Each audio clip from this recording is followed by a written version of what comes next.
حضرت عبداللہ ابن عباس رضی اللہ تعالیٰ عنہ فرمایا کرتے تھے کہ یہ روح اور جسم قیامت کے دن جھگڑا بھی کریں گے۔ روح کہے گی یا اللہ میں نے تو کچھ نہیں کیا، مجھے تو نہ بھوک لگتی تھی نہ پیاس لگتی تھی نہ میرے اندر نفس کی خواہشیں تھیں، یہ تو جسم سارا کچھ کھاتا پیتا تھا، جو کیا اسی نے کیا۔ تو جسم عرض کرے گا اے اللہ اگر میرے اندر روح ہی نہ ہوتی تو میں کسی قابل تھا؟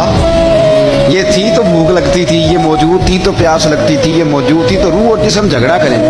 روح کہے گی جو کیا جسم نے کیا، جسم کہے گا جو کیا روح نے کیا۔ تو اللہ کریم فرمائیں گے اب جو اس کی شان کے لائق ہے، فرمایا تمہیں ایک مثال نہ دوں؟ اللہ دے، خزائن العرفان میں موجود ہے، کتاب الروح میں موجود ہے۔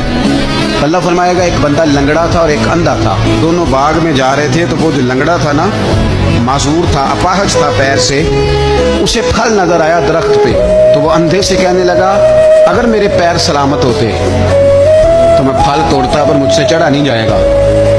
تو اندھا کہنے لگا تو اس طرح کرنا، میرے کندھوں پہ چڑھ جا اور تم پھل توڑ دونوں کھاتے۔ تو وہ جو اپاہج تھا وہ اندھے کے کندھوں پہ چڑھا، پھل توڑے، دونوں نے کھائے۔ تو اللہ فرمائے گا جسم اور روح سے بتاؤ غلطی کس کی؟ تو اس کریں گے اللہ دونوں کی۔ تو رب فرمائے گا تمہاری بھی پھر دونوں کی ہوئی ہے، ایک کی غلطی۔ تو جسم اور روح کا رشتہ ہے، ارواح پہلے سے موجود تھیں۔ ایک حدیث اور سنیں، نسائی شریف میں موجود ہے، سیدہ خدیجہ الکبریٰ رضی اللہ تعالیٰ عنہا صبح سو کے اٹھی، حضور کے ساتھ آرام کر رہی، تو عرض کرنے لگی یا رسول اللہ صلی اللہ علیہ وسلم میں نے خواب میں دیکھا ہے کہ میں آپ کی پیشانی پہ سجدہ کر رہی ہوں، یا رسول اللہ صلی اللہ علیہ وسلم اس کی تعبیر کیا ہے؟ تو نبی پاک صلی اللہ علیہ وسلم نے فرمایا خدیجہ جسم تو تیرا یہی تھا اور تو میرے پاس ہی تھی گویا۔ حضور فرمانے لگے یہ جو خواب میں تو مجھے ملی ہے اور خواب میں تو میری پیشانی پہ سجدہ کر رہی ہے، تو یہ میری روح تیری روح سے ملاقات کر رہی ہے۔ تو روحیں پہلے سے موجود تھیں۔